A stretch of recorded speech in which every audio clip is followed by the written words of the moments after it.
皆さんごきげんよう、上川薫です。今回取り上げる話題は国際情勢、主にロシア、アメリカ、ウクライナ、このあたりについての解説を行っていきます。国際情勢についての話をするとき、ある国についての話をすると、どうしても遠く感じがちですが、実際には様々なところからの影響を受けるものです。例えば、ウクライナ情勢についての話をするとき、アメリカの政治状況が大きく影響するといった具合にして、物理的にはものすごく遠いんだけれども、実際にはすごく密接な関わりがあることがあります。例えば、先日の動画においても、アメリカでトランプ政権が発足したことを解説しました。では、トランプ政権とロシアとの関係どうなっているのか、まずはそのあたりから見ておきましょう。トランプ氏、プーチン氏を批判。彼はロシアを破壊している。トランプ大統領の就任演説で、最も顕著だったのは、ウクライナについての言及がなかったことだ。しかし、その数時間後、トランプ氏は特有の気楽でまとまりのない話し方で、ウクライナ戦争に対する自身の姿勢を明らかにした。そして、予想以上にロシアに対して厳しいものだった。トランプ氏はホワイトハウスで記者団に対し、ロシアのプーチン大統領についてこう語った。彼は取引をすべきだ。取引をしないことで、彼はロシアを破壊していると思う。トランプ氏はこれまでになく率直に戦争がロシアにもたらした経済的損害に焦点を当てた。ロシアは大きな問題を抱えることになると思う。彼らの経済を見てほしい。ロシアのインフレ率に注目すべきだと述べ、10% に近づいている物価上昇率を指摘した。私はプーチン氏とうまくやっていた。彼が取引をしたいと望んでいることを願う。さらにトランプ氏は戦争でのロシアの死傷者数にも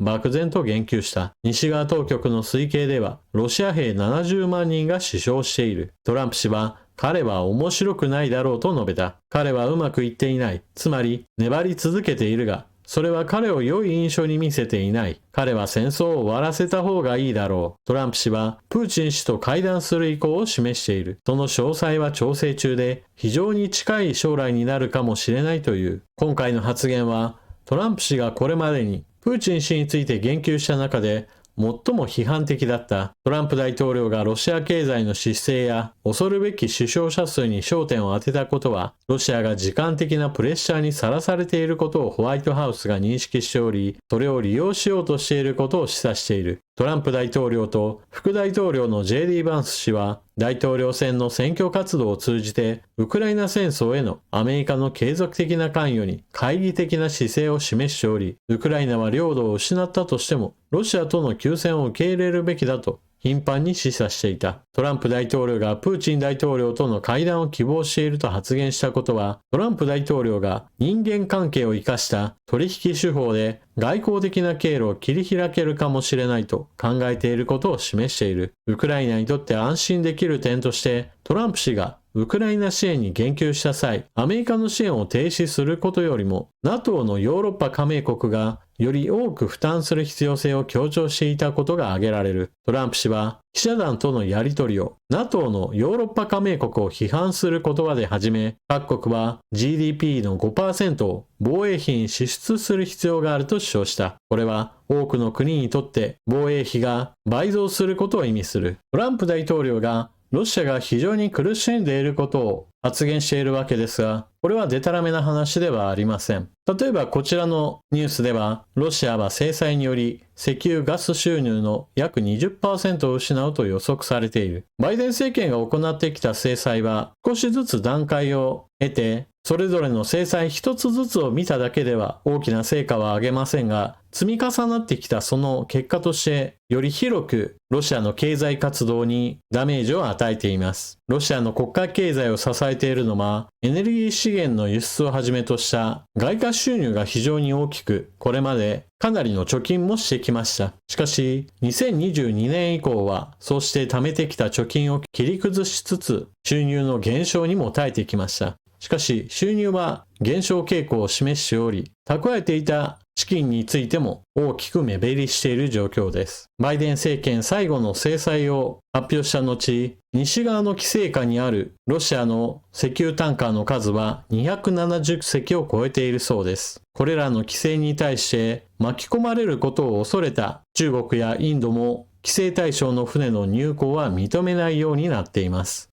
ちなみにロシア最大のガス会社ガスプロムは2023年の決算においては約1兆円の赤字になっていました。2024年の決算はまだ1月段階のため不明ですが、大きく黒字といったことはありえないでしょう。石油会社についてはいくつか分かれているため、これほど分かりやすく大きな赤字を出すといったことはないでしょうが、収入の減少、税収の減少、その上で民間経済よりも軍需産業へと国家予算を振り向け続けるといった今の歪な状態は、長期間続けられるようなものではありません。そして、制裁の影響に伴って、物の流れについても変化が起きています。これまでロシアのエネルギー資源を買ってきた中国なのですが、制裁の影響で決済がうまくいかないもしくは迂回ルートをたどらなければならないといっためんどくさいこともあり、調達先を他の国へと変えることもあります。例えばこちらの記事では中国がロシア産石炭をモンゴル産石炭に置き換えるといったニュースが流れています。中国は原子力発電所の新設なども進めていますが、石炭需要は石炭火力発電所やもしくは鉄鋼業に使うためのコークスとしての石炭需要などもあり、かなりの量を輸入しています。しかし、先ほども述べたような制裁の影響でお金のやり取りがスムーズにできないことから、お隣モンゴルへと開発を振り向け、モンゴル産石炭の輸入を増加させています。また、わざわざオーストラリアからの輸入についても大幅に増やしており、中国に助けてほしいロシアとしては制裁から逃れ切ることができていません。また、一部鉄鋼製品についても中国はロシアからの輸入を行っていたのですが、この分野においても輸入量が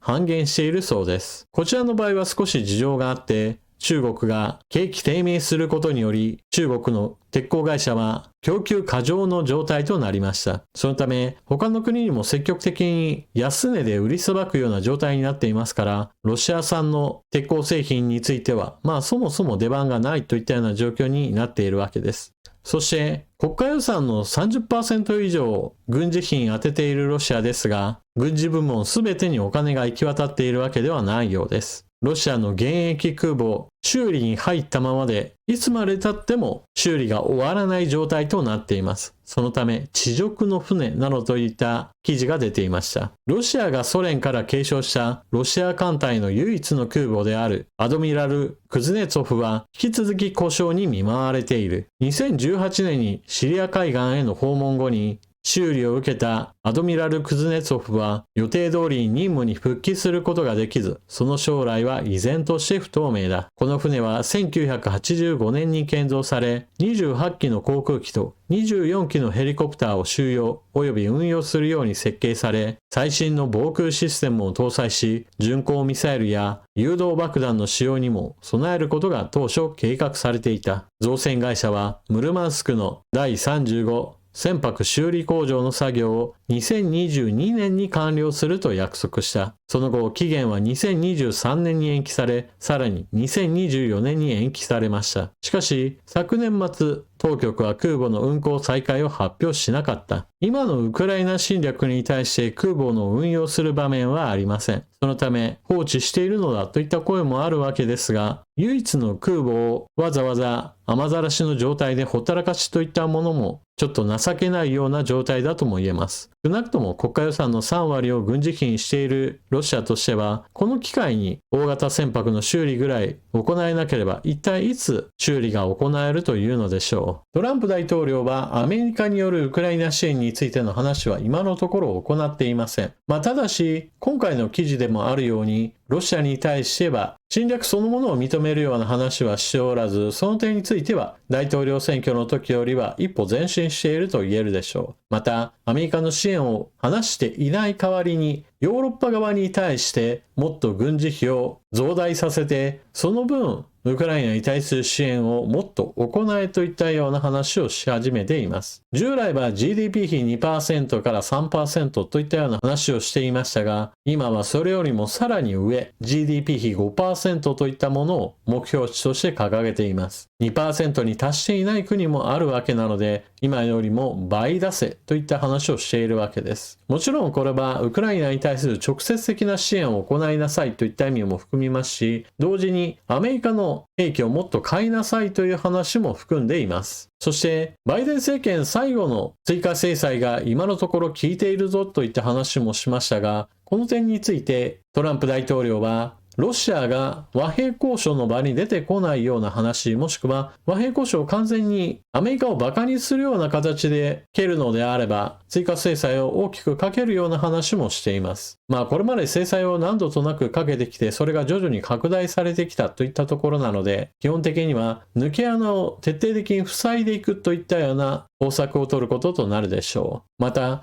直接的にはほとんど意味はないとは思いますが、中国の習近平国家主席に対しても、このウクライナ情勢に対する関与を深めるようにと、トランプ大統領が話をしたそうです。実際に習近平国家主席がプーチン大統領に対して侵略をやめようなんて話をするとはちょっと思えないので、あくまでもトランプ大統領からのアプローチがあり、ロシアとの貿易関係を深めていくことは、アメリカからの制裁を招きかねないなといったところで警戒させるような意味があるでしょう。何にしてもトランプ大統領、プーチン大統領との間における直接会談といったものが実現されれば、事態は大きく動き出すこととなります。ただし、どちらの方向に動くかは、その会談次第です。休戦に向けて大きく動き出すのか、それとも完全に話が平行線で、アメリカによるウクライナ支援を増大させなければ、話が動かないなとトランプ大統領が感じるのか、トランプ大統領もプーチン大統領も話し合いの用意はあるというような話をしているので、あとは具体的な日程が決まるのを待ちましょう。ただしこの場合、